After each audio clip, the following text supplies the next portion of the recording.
Okay, so most of you watching this are probably thinking that to sign with a professional baseball team, you need to be crazy talented. But when I reverse engineer exactly what I did to sign with the Philadelphia Phillies, there was actually a step-by-step process that I took in order to be able to do it. It's not some, magical thing where you have to be some crazy human being to be able to go and play professional baseball, right? I honestly think if you started training the right way and did everything with intention starting from 15, 16, 17, this is something that's definitely possible. But there are a couple things that hold you back from actually being able to do it. And I'll explain some of those first. But firstly, step number one is to be a pitcher. Now, I was a pitcher, I got signed as a pitcher, and so I don't really have any knowledge on how I would do this as a position player, right? That's a whole separate thing with separate things that you have to develop. But for 99% of you watching this, you're probably a pitcher. And so why pitching is so good is because there are objective measurements, right? To where if you get better at it, then you become a better baseball player. For example, if you throw hard, right? If you throw 95 miles an hour plus, okay, then you're gonna get interest just from that. If you throw 60+% strikes, okay, that's an objective measurement that you can try to get better at, right? These are trackable objective measurements. Even off speed, we have Stuff Plus nowadays that actually grade how good your pitch is compared to the guys in the big leagues. And obviously we have TrackMan, Rapsodo, and everything that measure how much your pitches move. That's not as important as Stuff Plus, but that's a whole separate video. But the point I'm trying to make is that every single one of these are trackable metrics, right? And so in theory, you could put someone into a lab, right? And just literally just train for 2 to 3 years and come out and that guy be an absolute stud. Because objectively, if he throws 95 miles an hour plus, he throws 60+% strikes, and he has 3+ pitches that are above average in Stuff Plus, then he's a dude, right? He's gonna dominate wherever he goes, okay? And so that's why I love pitching, and that's kind of why I converted, was because when I was a position player, with hitting, obviously there is the objective measurement of batting average and slugging and xWOBA and all of those things. I don't really know too much in detail, but there are too many things that were uncontrollable, right? You're facing different pitches every day. You're facing different pitches, and a lot of it was kind of there were too many variables for me to like. But for me to gain pitching velocity, it was me, right? It was on me. It didn't matter who I was facing as a hitter. It was on me to be able to do that. And so that's why I converted into a pitcher when I was about 16 years old. And that was the route that I took, because I looked at myself and I was like, can I become a professional baseball player as a shortstop? And the answer was no. There was just absolutely no chance that I was able to do that. I wasn't even one of the better players in Australia, and Australia isn't, the biggest baseball sport. It is getting a little bit better now with Travis Bazzana, he's a good friend, going #1 overall. But the route that I decided to take was, okay, I'm gonna get good at these objective measurements, right, as a pitcher, and if I get better at those, I'm gonna be undeniably good, okay? And so the second step to becoming a professional baseball player, right, is to become good at these objective measurements. But there's one metric that is more important than every single other one if you want to become a professional baseball, and that is pitching velocity.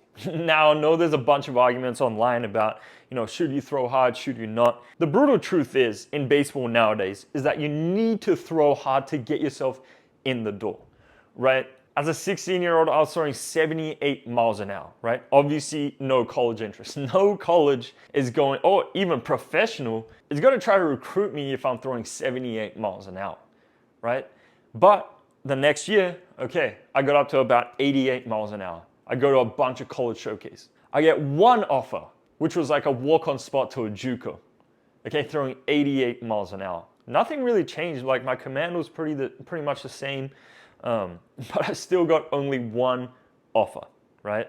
But then the next year I come back, I'm topping out at 96 miles an hour. Everything pretty much stayed the same. I always had pretty good off speed. I could compete, throw strikes, right? Everything pretty much stayed the same, but I got offers from 50+ Division I's, right? And I was able to commit to my dream Division I school, which was Stanford, okay? And I also got a bunch of professional interest from the Philadelphia Phillies and a bunch of other teams. And to hammer this point home, there was a recruiting video that I made when I was about 17 years old. And it was like my first ever recruiting video. It's the first ever video on this YouTube channel. Basically, I sent this video out to a bunch of colleges, right? And in this video, I was like 90, 92 miles an hour. And so I was throwing pretty hard. And as a junior in high school, that's pretty good, right? But the one thing is that I don't throw a single strike in the whole video, right? There's like a target and I'm throwing and I'm just spraying it, right? I don't think I hit it once. I hit it with my off speed, but with my fastball, I don't hit it once. But I'm 90-92, right? And I blast that email out and I actually got a bunch of interest from that. It was like, oh, who is this guy? Oh, I want to come see you when you come play in the US. And this is from like powerhouse Division Ones, okay? And so just by increasing pitching velocity, right, you are going to exponentially increase the amount of interest that you get for your baseball career, all right? Now it sounds so simple, right, when you hear it. It's like, okay, I just need to train to gain velocity. But the biggest thing that holds people back is that they think they're going to get to the college professional level by getting seen by scouts, right? I actually talked to a guy yesterday. He was one of our athletes at the Pitcher Lab, and he throws 77 miles an hour, right? He's one of the few high school guys that we take. We only take a couple high school guys.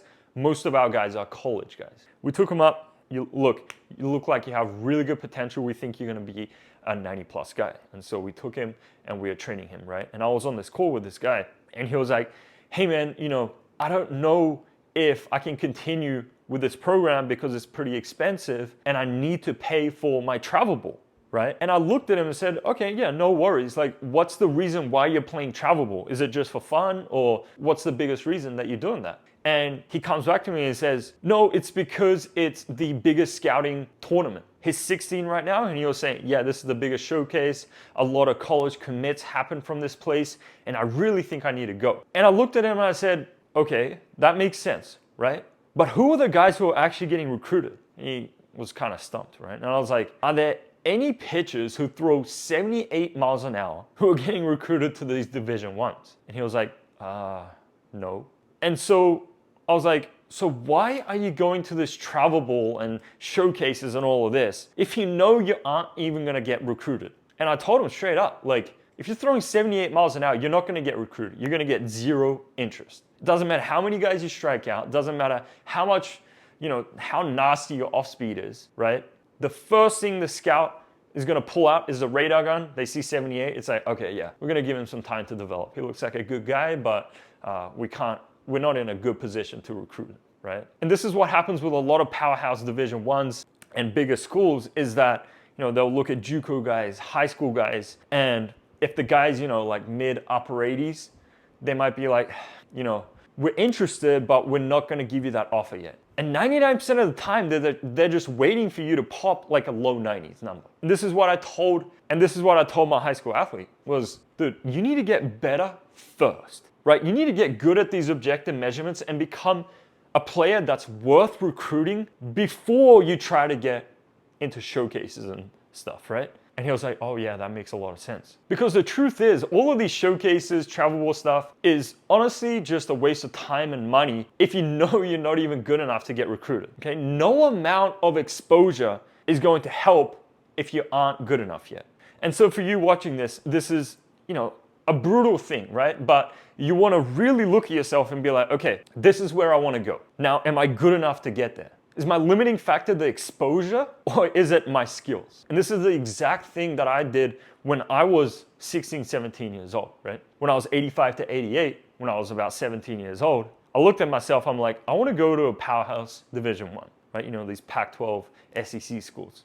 And I look at the guys who are going there, and they aren't throwing 85, 88. Most of them are at least 90 or above. And so I wasn't going to be the special guy that the coach makes a bet on, especially because I'm from Australia. They don't really know me that well, and I kind of had a chip on my shoulder, right? And so my path to become a professional, get Division I interest, all of that stuff, was to become undeniably good. Now, I like to use the analogy of a job interview, okay?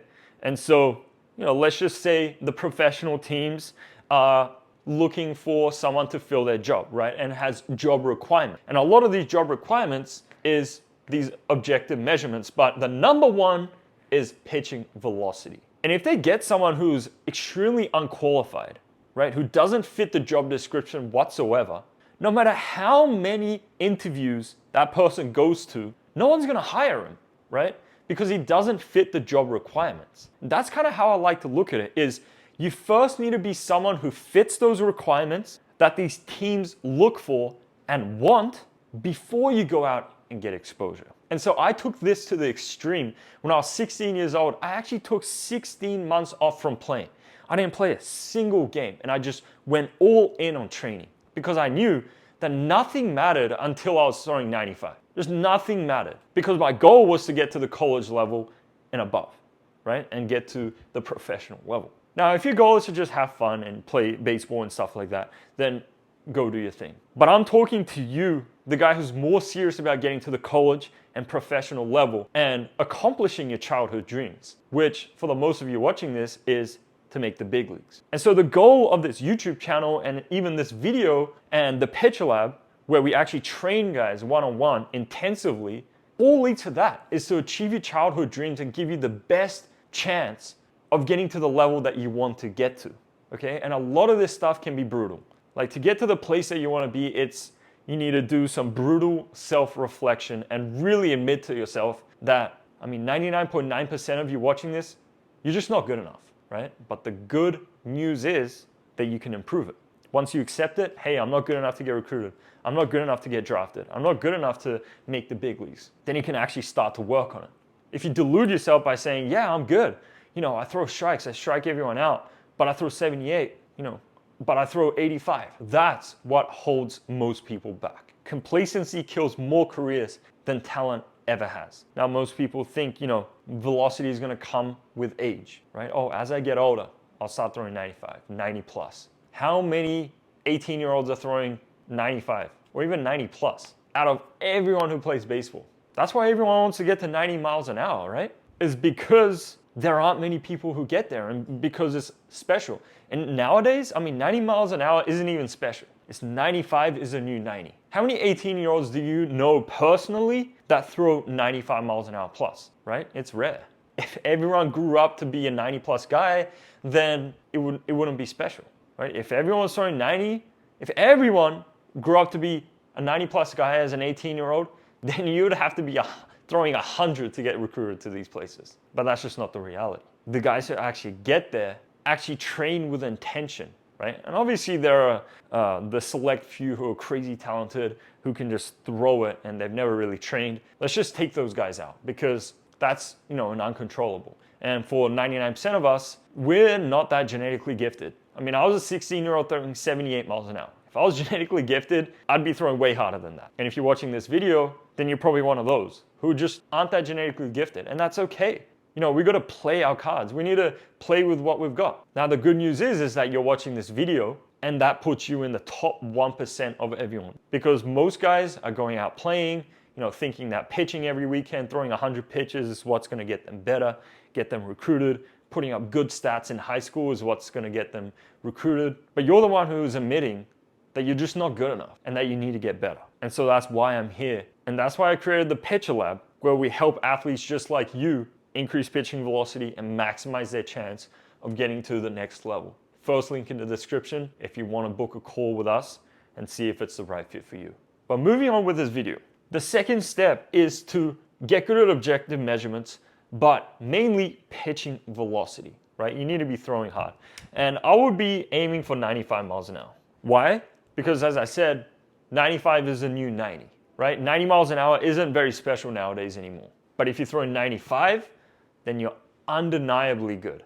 Like every school will probably take you, right? If you're a high school junior throwing 95 miles an hour, that's when you're gonna get professional draft interest, big time powerhouse D1 interest, and all of that, right?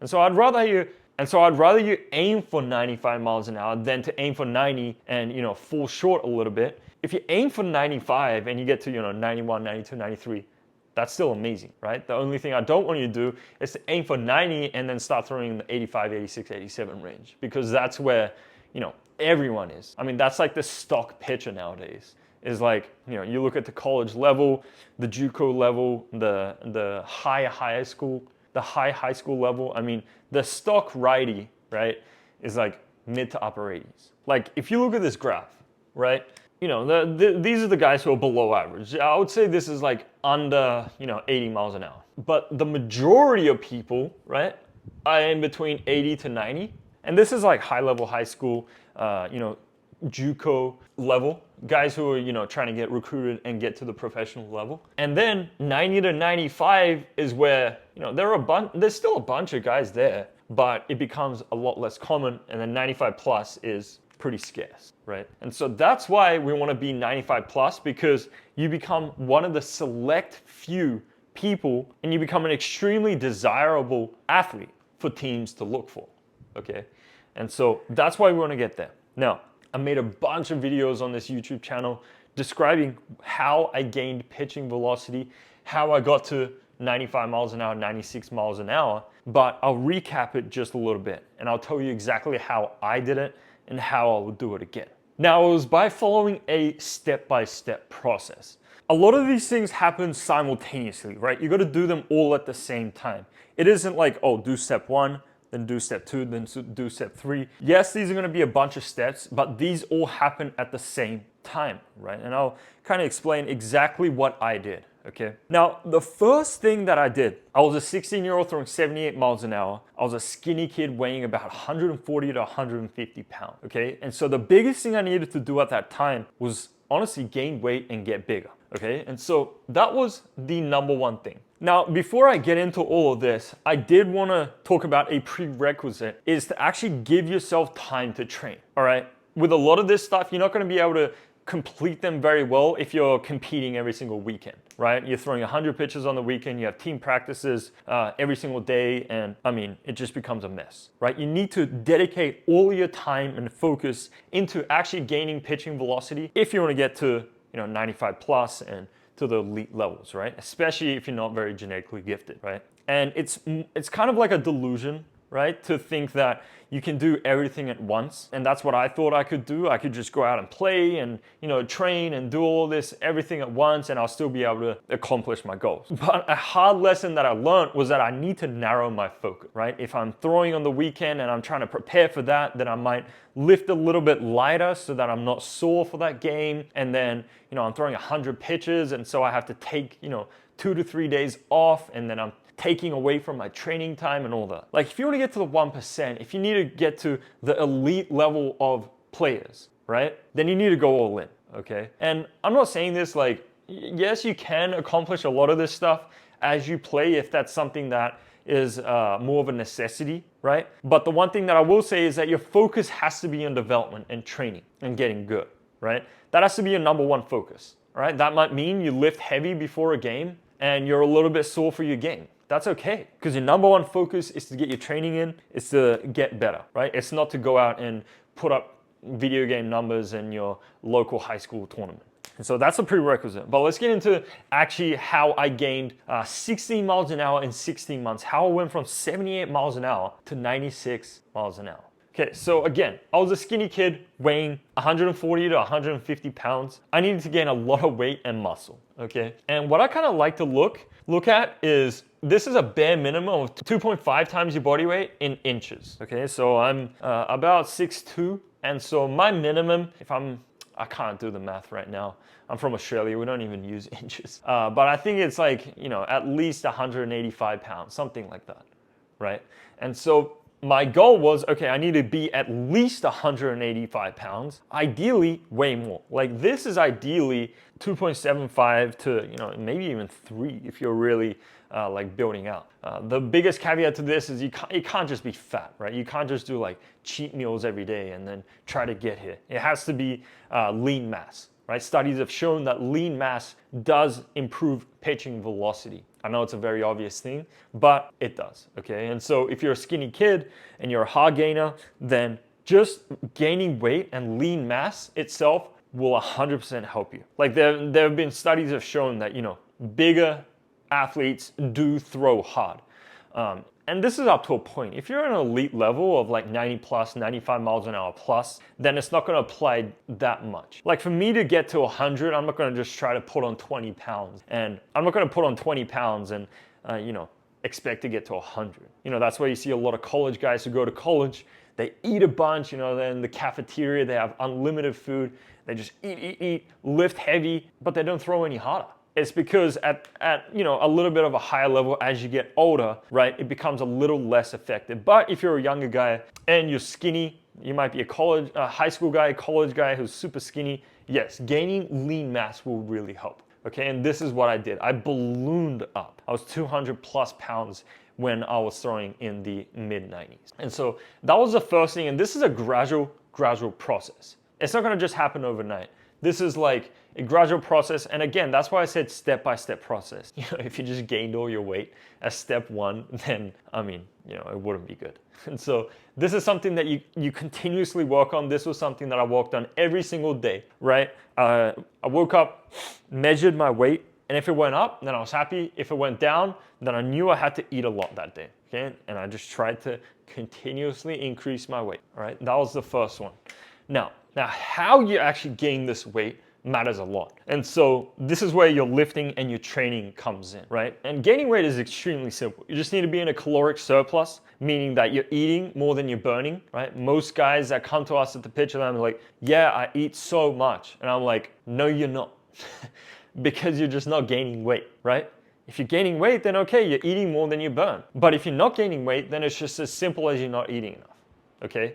Now, if you're eating enough, you're gaining a lot of, if you're in a caloric surplus, now what you need to do is be on a good lifting and training program, right? And so if you're in this phase of gaining weight and trying to gain lean mass, then obviously lifting, progressive overload is gonna be king, right? Really trying to pack on a lot of strength to be able to produce more force in the pitching delivery, that is gonna be king.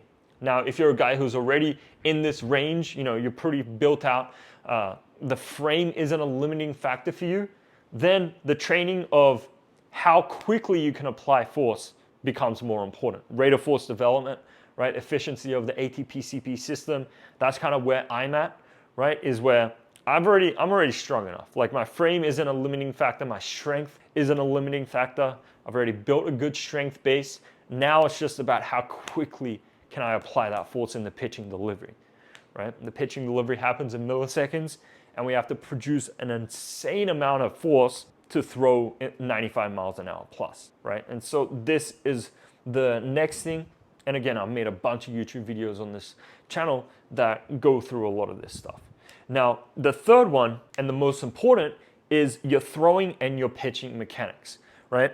These two are pretty much just building out the frame, right? Your body to be able to produce force. Now, if you're actually able to produce the amount of force needed to throw hard, you actually need to express that force into the back of the ball, right? You need to be able to sequence everything so that all the energy comes up the chain and into the back of the ball, right? If you're losing a bunch of energy in your pitching delivery and it's not actually coming here where it matters, then none of it matters, right? Because that's what we need to maximize is the force to the back of the ball.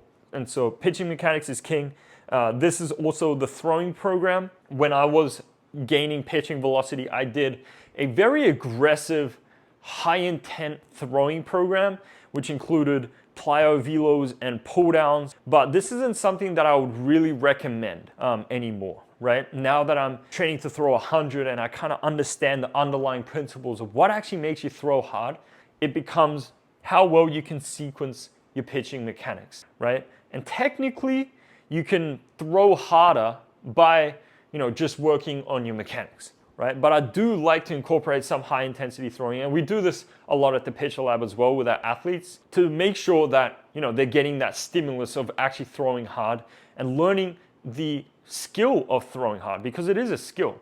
Like you need to be able to fire your central nervous system in order to throw max effort. If you just throw low efforts at all times and you're working on your mechanics, yes, technically you'll be able to throw harder, but when you start to throw harder, it's just a completely different movement and skill, right, that you have to develop. Like the speed at which you're going is going to be so quick that if you're just throwing a low intense all the time, it's not going to convert, Okay, you need to incorporate some type of high intensity throwing, especially if you're not at an elite velocity level yet, right? And so this is what I've done, pull downs where you sprint toward the target, turn and throw. This was one of my favorite things that I did when I was younger because one, it taught me how to throw hard, right? And really get everything out of your body, okay? It also developed an elite lead leg block for me because you're creating so much linear momentum turning and then throwing, and you have to be able to stop all of that momentum to catapult your upper body forward, right? And so that developed an elite front leg block. And obviously with the plyo ball drills, we use these to pattern certain mechanical patterns. And so, we might do a bunch of drills to, pattern your drive leg. For me right now, I do a lot of like hop drill, where I'm just hopping in and throw because I'm working on my back leg, right? I might even do like an athletic backhand drill, right?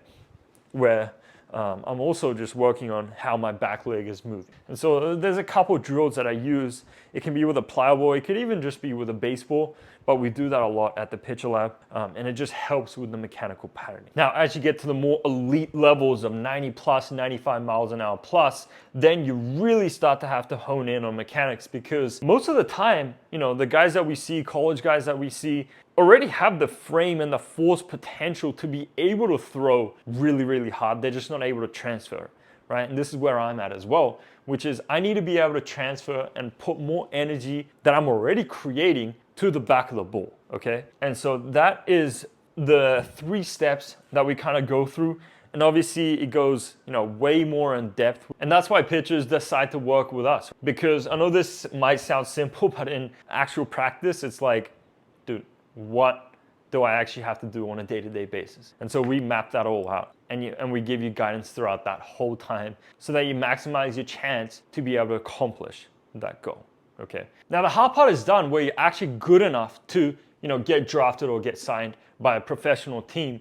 Then there's only one step left, which is distribution, right? Now, once you're good enough, now is the time to go to showcases, travel with stuff, and actually get eyes on you, right? Because if you throw 95 miles an hour plus, you're gonna get a lot of attention.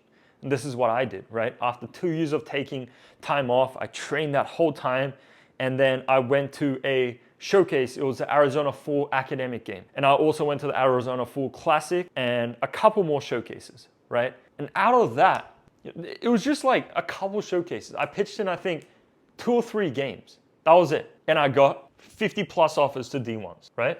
And I got multiple professional offers, okay? And so, again, going back to the point of you need to be good enough first.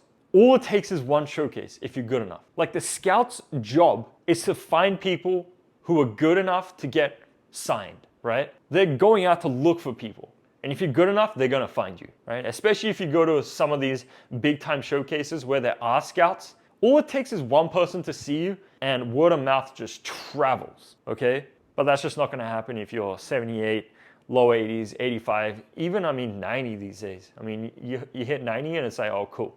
But if you're a 95 miles an hour plus guy, people are gonna start to really, really see you. There are a couple things that you do wanna do if you are someone who wants to play for a professional team. The number one thing is to commit to a good university. Division I, preferably like a powerhouse, okay? Why you do this is because it gives you leverage, okay?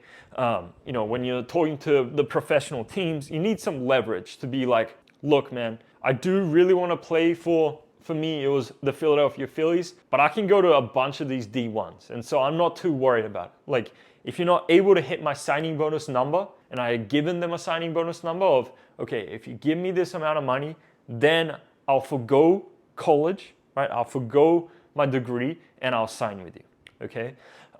If I didn't have college interest and it's like, yeah, I really want to sign, they could be like, all right, you want to take this? And I would have taken it, okay? But I was more of in the mindset of I really don't mind whichever pathway I go to. If I go the Division I route, I get my degree, I can get drafted out of college, I'm happy. Or if I'm really happy with what the offer is with the professional team, then I'll go this route as well. And so that is the biggest thing. Obviously, having an agent as well really, really helps. Just an agent helping you out behind the scenes who are doing all the negotiating, the college stuff, the professional team stuff, and you can just focus on getting better, right? And that's the most ideal scenario is you tell the agent, hey, this is what I want to do. This is a number that if they're willing to hit it, then I'm willing to forego college. And you do your thing, do your negotiating. But I don't care. I'm just going to focus on training. I'm going to focus on getting better. And that's what I did. I had a coach at the time who was helping me the whole time.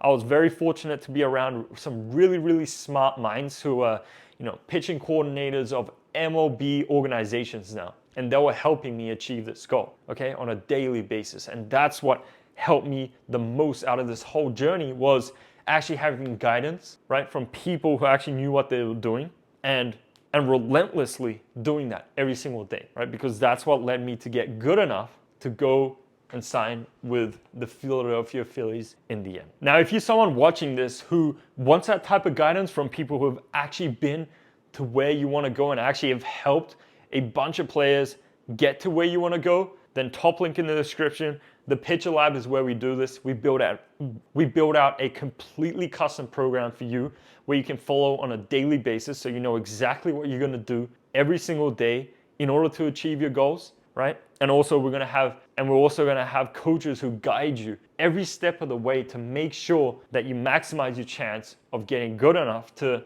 get to where you need to go.